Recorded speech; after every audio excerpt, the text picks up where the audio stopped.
Hello, everybody, and welcome to Connected Knowledge from Upland Software on True Story FM. I'm Pete Wright. What makes for an effective AI implementation? We've all heard of the potential, the productivity, and knowledge gains in the call center, for example. But what takes an AI project and makes it more than just a ChatGPT wrapper? And what allows your people to flourish? Simon Kriss is Asia Pacific's leading voice on the adoption and application of AI in customer experience. And he joins me this week with a blueprint for making your AI implementation sing.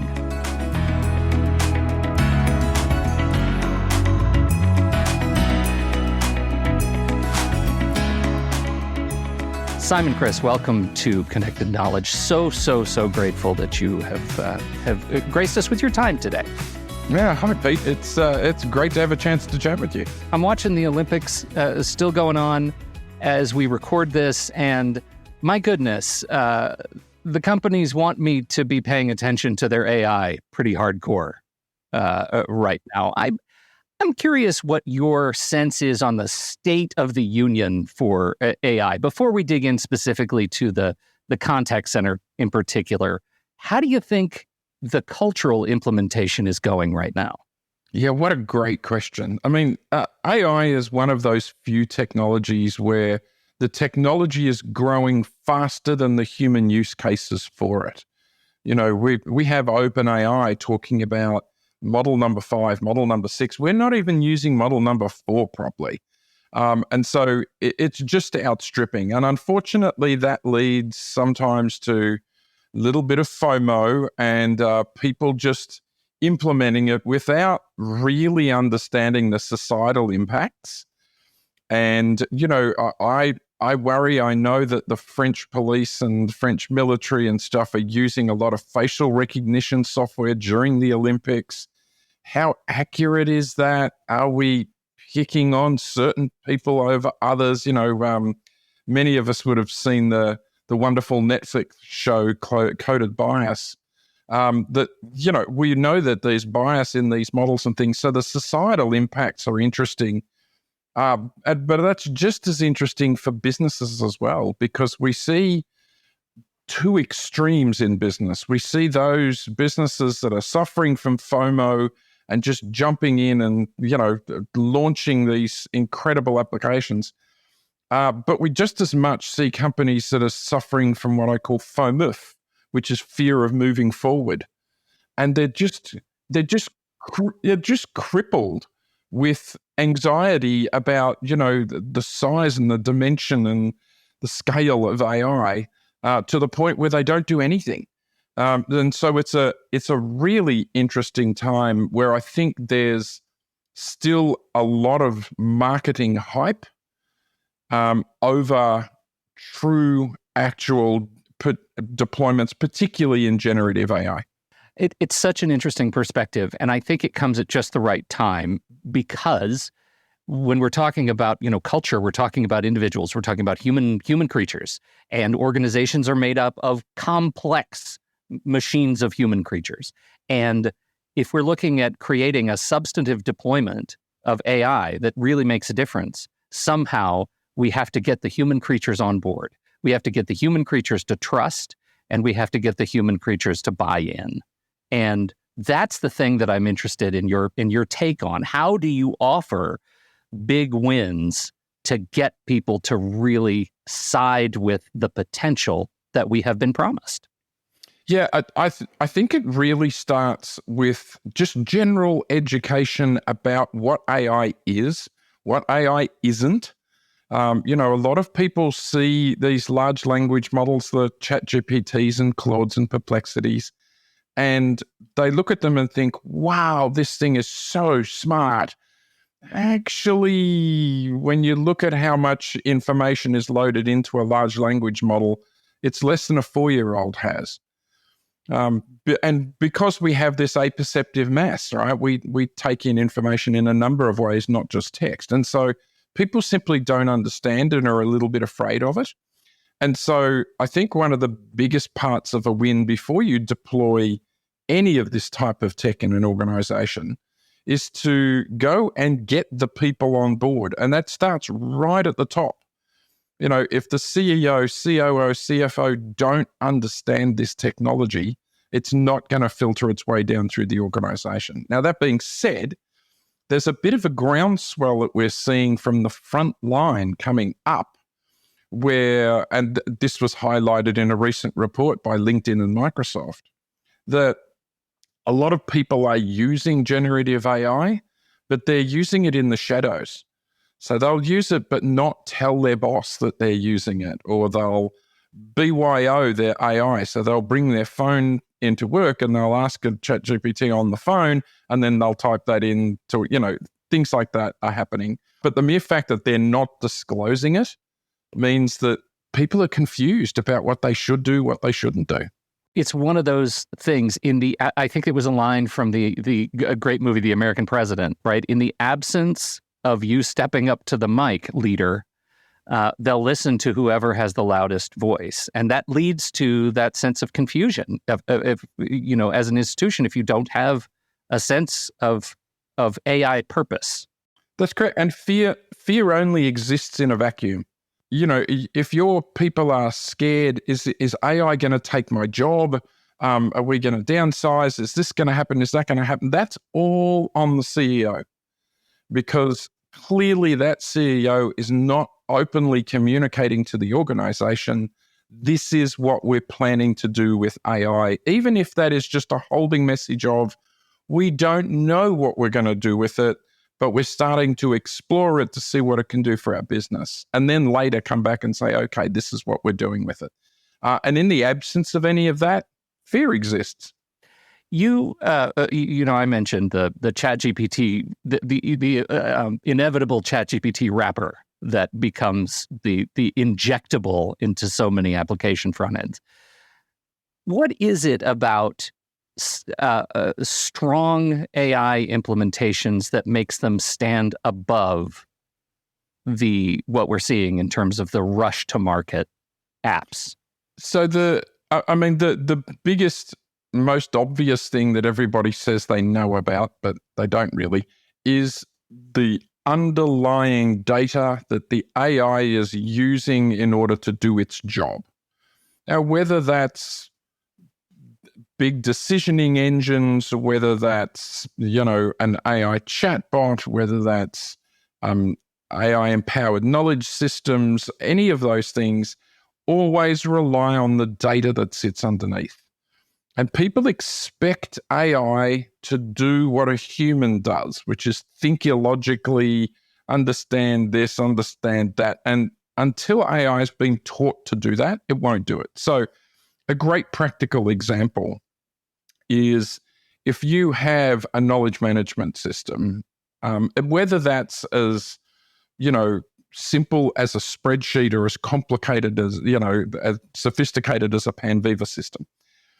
If you're going to put AI in front of that, you need to go through that data, because there'll be stuff in there that says, say this to the customer, and something else that says, do not say this to the customer. But AI will struggle to know the difference, and so it will just serve up whatever. So if that data hasn't been simply tagged or categorized, it's not going to do the AI job properly. And everybody kind of looks at the output and goes, oh, see, I told you AI would get it wrong. AI didn't get it wrong. You just didn't tell it the right, you know, if you never told your child don't go near the fireplace, they're going to go and stick their hand in the fireplace. So, you know, it's that type of stuff. The second one is just a tolerance for failure. So most corporations, most governments don't tolerate failure well. We're taught not to, right? As executives, we're taught failure is bad, failure has to be. When you're dealing with a transformational technology, you need to have some degree of tolerance for failure. Now, often that means that if you're just starting out with AI, you set up a little cell of 4 or 5 people that report directly to the CEO. They're outside of the boundaries of the rest of the company, and let them play, let them innovate, let them get it wrong. And when they're finished, when they get it right, then deploy it across the organization. but you either have to separate it out or create a real tolerance for failure in the organization. And they're two of the big ones. The implication of what you're saying sounds like who in an organization who should own AI is the CEO. Yes. And I'm wondering how often in your experience you see that happen. Rarely. Usually it either kicks off with the CIO owning it because, hey, it's technology, which isn't correct either because, in the new world of AI, the IT team are not going out the back and spinning up 5 new servers and building databases. And this is all in the cloud API calls. So tech actually has very little to do. This is a business side problem. But where it normally winds up is where the first change agent happens, which is most often in that CX space, which is one of the reasons I focus on the CX space, is the CX has, particularly the contact center, say, has one of the biggest opportunities, most reachable opportunities.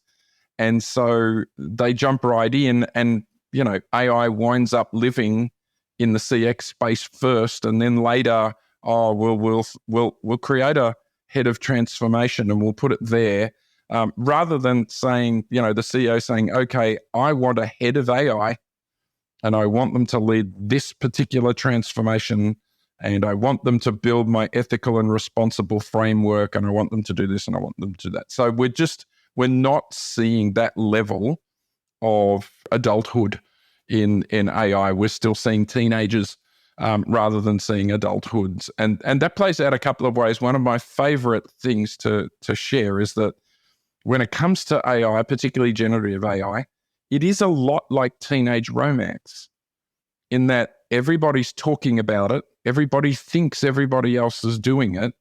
The reality is hardly anyone's doing it, and those that are doing it are probably doing it wrong. So, it's still very early days. We're still learning to adopt, and organizations are still learning to adapt. And I'm just standing outside in my trench coat, holding a boombox over my head. There you go. Yeah, please listen to me, AI. I asked you the question, who should own it? And your answer was rarely. Again, the implication of that response says someone's doing it, right? Do you have an example of somebody of an organization, institution that you feel like is nailing it right now? Oddly enough, some of the large U.S. government departments.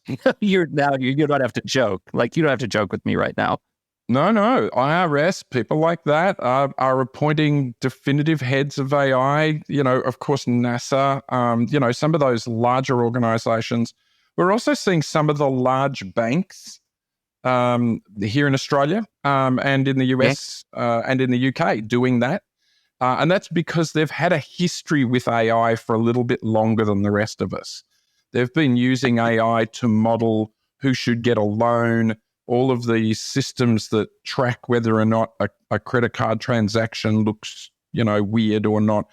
So they've been using traditional AI for a while. And so they were a little further down the path of their maturity. Well, hey, great to hear. You learn something new every day. I'll tell you. I'm glad to hear that's right. Back when it was called ML, right? And we rebranded. It's been around for a long time. Generative AI has come along doesn't mean that all the other technologies are now defunct. Sure. I had somebody recently who said to me, we've made all this investment in conversational AI.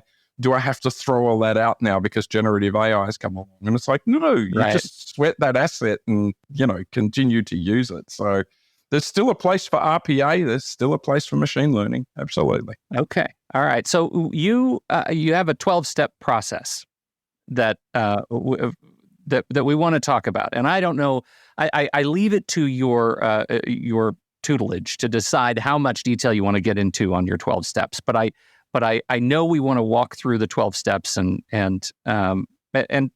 talk about the important areas for AI implementation. Yeah, and this it's unfortunate that it came out as 12 steps because it sounds like a 12-step program. Hi, I'm Simon and I'm in love with AI. Yeah. Hi, Simon. Thanks for sharing. So it kind of starts off right at the very top with, and if you imagine a funnel with general AI awareness and things like identifying and prioritizing your use cases. And what most people unfortunately do is drop down to like step 10 of the 12-step process. And step 10 is investigate your how, or in other words, go out and talk to your vendors, go through your RFP process, select a product. And what I see a lot of organizations doing is jumping straight to what's the product? Now let's shoehorn in a use case. And, and that's partially, some of this is on the vendors because, you go to a conference, almost every stall at the conference now is some kind of AI vendor, and they're all saying, oh, come with me, we'll give you a 90-day free trial, we'll do this, or we'll do this. And so companies are stepping into that without even knowing, is that the right use case, let alone the right tech partner? And so I always encourage companies to go back and start looking at these use cases, figuring out a way to prioritize them, whether that's just stack ranking them against business benefit, whether that's trading off business benefit with data complexity, whatever that is. Risk has to be in that calculation somewhere, but prioritize those use cases. Do you have a discernment process around figuring out what those use cases are? Because I feel like where we are on the adoption curve or the development curve of AI, leaders may be in a position where they're asked to define use cases before they know the scope of potential, because the technology is very new. So back in the time of Socrates, there was a guy called Meno. And Meno was talking to Socrates and saying, I'm sure I can learn everything I need to know about the world if I just asked you the right question.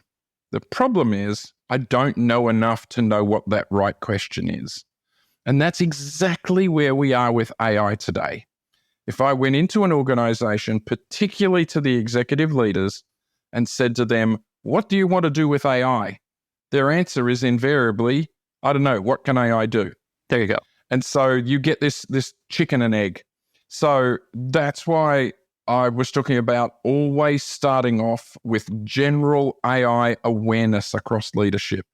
Get the AI leadership together for 2 hours, 4 hours, 8 hours if you can, and have somebody that knows about this come in and just talk about what is AI, what isn't it, and what are some of the use cases that we're already seeing in a high priority.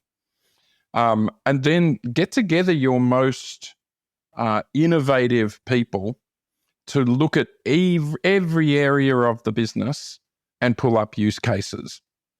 And that could be as complicated as putting cameras on the front of every city bus so they can start to detect potholes in the road, or as simple as we need to put a bot in front of our 27 HR policy documents so that new staff that are onboarding can find their information quickly and easily. But you do have to go through and find these. What I tend to find happen is you will probably identify your first 15 or 20 use cases.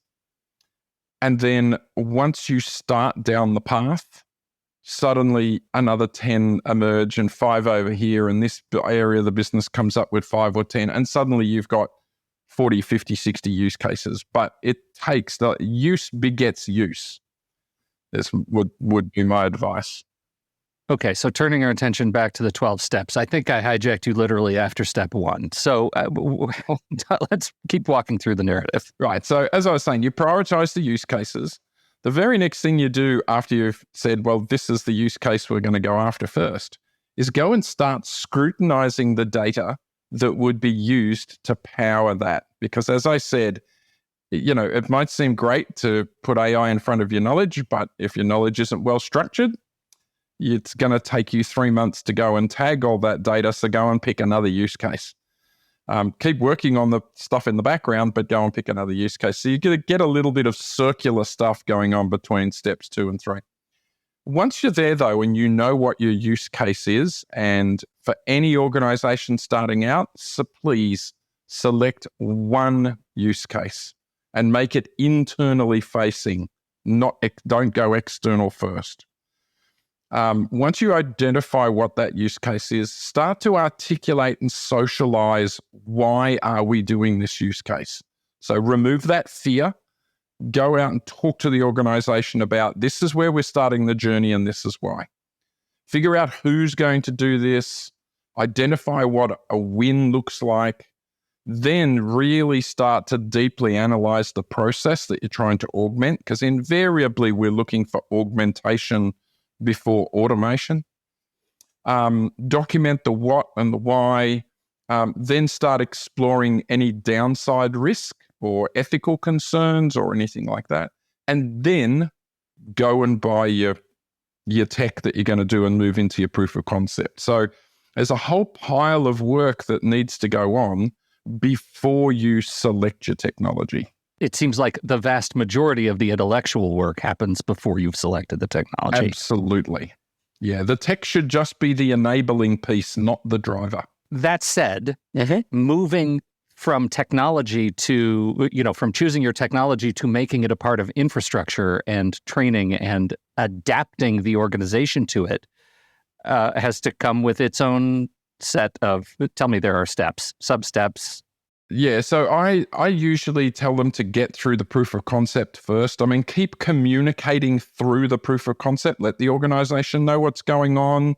Let it know we tried version 1 and we found some bugs, and so we're going to version 2 and version 3. Just let them know what's going on. And then when you're ready to operationalize it, then actually traditional change management kicks in. Stakeholder engagement, lots of communication to the organization, all of the training sessions about how to use it, why we would use it, remove all the scaremongering that's going to happen that, this tool's going to take my job. All of that sort of stuff. Start to work through, if this tool is going to free up some time, what are we going to do with that time? And what is the original CEO's message? Was the original CEO's message something along the lines of, we're going to do AI, but we're not doing it just to downsize? That's not our key driver. We're going to look to redeploy people. Yes, will some people's jobs change or go? That's highly likely, but that's not our driver. Or was there no real message, and what it looks like is we're adopting AI just to get rid of people? So once again, it comes back to really, really strong communication. The HR training development people listening to the show are breathing a massive sigh of relief, because change management principles we know. Change management principles we can wrap our head around, and that should be a relief. We know how to make change in an organization. We know what to do. Everything old is new again. Everything old is new again. Just because we're using the word AI does not mean you don't know how to do the job. Absolutely correct. How are we doing at Upland? Yeah, look, really good. Upland were one of the earliest movers of the what I would call traditional knowledge management tools to adopt AI and to get it on board and to start to use it. It's a highly contested space right now. You've got the traditional stalwarts that really know their stuff, like Upland, coming up against startups that are kicking off and saying, oh yeah, look, we've got generative AI, we can do this. But are they really doing it? Are they just putting a wrapper, as you said, around some old, group of PDFs? Or are they actually categorizing and breaking up the data? Do they have the governance models in place to make sure that data's governed safely and properly, and all of those types of things? So Upland's right there. The biggest problem I can see coming for Upland, and it's the same problem that Microsoft, Salesforce, and everybody else faces, is there's technology as designed, but that's different to technology as used or as implemented. And so if people are implementing this stuff the right way, that's going to be great. Where they don't implement it well, how is that going to reflect on Upland type of thing?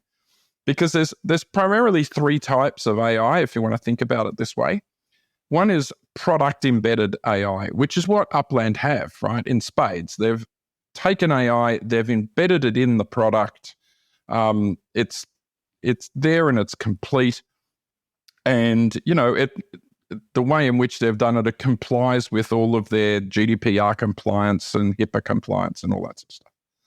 The second one is what we call domain-specific AI. And that's where you're going out to buy an AI that does a very, very specific job.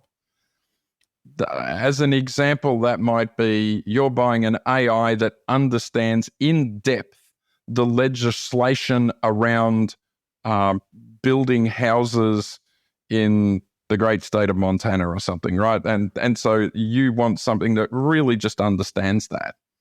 And a shout out to all the Montana listeners. And then the third type is your general purpose AI. So this is your Microsoft Copilot, your Chat GPTs, things like that. The interesting thing that's going to happen later is we're going to see an intersection of the general purpose and the product embedded. So if somebody's using the Upland software and the CIO decides to roll out Microsoft Copilot across the organization, what happens where they intersect? Is there a master-slave relationship? Do agents have two different Copilot partners that it's working with? And none of the organizations that I've seen yet have hit that wall of needing to figure it out, but we can see it coming. I mean, everybody thinks that the general purpose AI is going to be a panacea for everything, and it's not. It's going to be, think about it a little bit like seeing your general practitioner. Great if you've got cuts and bruises and, coughs and colds. But if your, 3-year-old boy has shoved that crayon right up his nose, you're going to have to take them to a specialist. And it's going to be the same way with AI. So applications like Upland having that level of AI in them is always going to be needed because it's doing a specialist job that a generalized tool won't do anywhere near as well.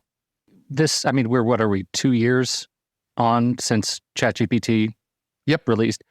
What does the next 2 years look like? You and I sit down 24 months from now. What's our conversation going to include? Yeah, it's going to be very different. It probably won't be you and I. It'll probably be our AI avatars sitting down. Our avatars are going to talk to each other. That'll be great. Correct. Look, I think the next big move, because we're going to continue to develop this stuff out, is going to be even greater visual AI than what we're doing today. So more and more things are going to ask for a camera feed, to be able to look around the room, to be able to see. Or in other words, it's going to start to mimic human behavior a little more. So it's already listening. We know that Siri listens to us. We know Alexa listens to us. We know these things are listening.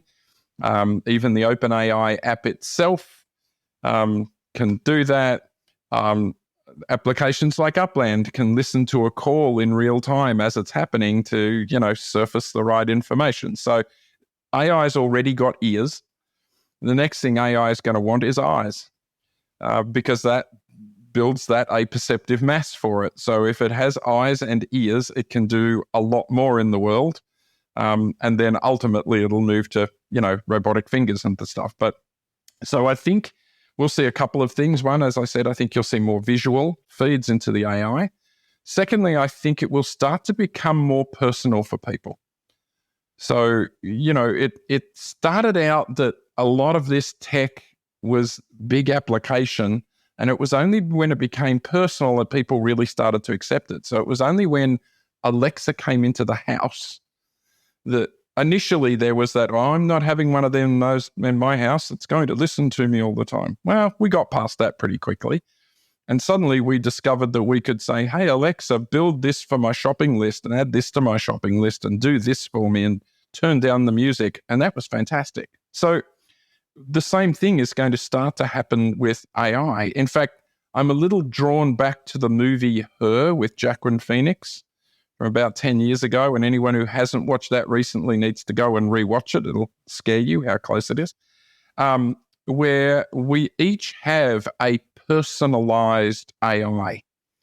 And I think this will happen also in the workplace. So your Microsoft Copilot, for one of an example, your Microsoft Copilot might be a mid-30s male with a Colombian accent, and mine is a mid-20s person with a Chinese accent, and somebody else will want something else. And it'll start to get really personalized for people. That's my prediction for 2.5 years, if it takes that long. When you talk about the next 2.5 years, one of the things that we see, and I don't think we can have a healthy conversation about AI and without bringing up the sort of ethical considerations and the legislation against it. And we're going to have to solve at some level the data acquisition, the copyright issues. Do you feel like our systems are in a good enough place to be able to address these and allow us to move forward? If not, what has to change? I'm a believer that the horse is bolted on it. It's the genie is way out of the bottle, because we already have these models and they've already been trained on this data. And it's probably a legacy from when we invented the internet that it was deemed to be the public domain. So anything that you put on the internet and you published, unless you explicitly said that this is, not to be used for any purpose and it's confidential, was deemed to be publicized like it was in the newspaper. So I think they're going to struggle with these concepts of copyright and proving that this output over here directly relates to that input over there, because otherwise you would say every output of every AI could be related back to that one little article I wrote, 3 years ago where I used the word the, but no one has a copyright on that. So I think that's going to struggle. I think legislation is going to struggle. I'm one of the people who's a bit vocal about the legislation that's going around now, the EU's AI Act, President Biden's executive order, and the work that Canada, the UK, Singapore, Australia, and Japan are doing on this, is they're trying to legislate around the people who are building this technology and the people, but mostly just around people who are building high-risk stuff. We all know, though, that people can use low-risk built products for nefarious purposes. We know the internet's being used for nefarious purposes every day, and AI is going to be the same. So if a human somewhere really wants to be evil, they're going to be evil. And so I kind of look at the legislation at the moment, and it's like they're legislating one leg of a three-legged chair. And it's, I just worry how effective and efficient it's going to be. Ethical concerns are huge, and I think every organization will need to set its own ethical standards. And that is the job of the board, not of the executives, of the company board or of the government councillors or whoever that is. Whoever is the governance body needs to set that, because it's an extension of the risk appetite. If you think about it this way, the ethical concerns that a company who provides services to disabled people and disabled workers, their ethical standards are going to have to be of a higher level than a paint manufacturer, just because the ability to do harm is so much greater in one organization than it is in another. So what you find ethical and what I find ethical is going to play out into what does this company find ethical and what does that company find ethical. I suppose you and I will have to table the results of that conversation for maybe 10 years down the road. Yeah. Probably going to take us some time to get there. But for today, Simon, thank you so much. This has been a fantastic conversation for me. I'm honored to have you here. No, this has been great, Pete. I'm happy to chat with you and happy to chat with you again. This is a lot of fun. Where would you like me to send people to learn more about you and the work that you're doing? It's really simple. They can find me on LinkedIn. I think there's only one Simon Kriss, and if it says anything about AI, that's probably me. The other option is they can go to my website, which is just simonkriss.ai. Well branded, sir. Well branded. We will put all the links in the show notes. Thank you, everybody, for downloading and listening to this show. Thank you for your time and your attention. We'd love to hear what you think. Just swipe up in those show notes. Look for that feedback link to send questions to us or any of our past guests, and I will do my best to get them answered for you. On behalf of Simon Kriss, I'm Pete Wright, and we'll see you right back here next time on Connected Knowledge.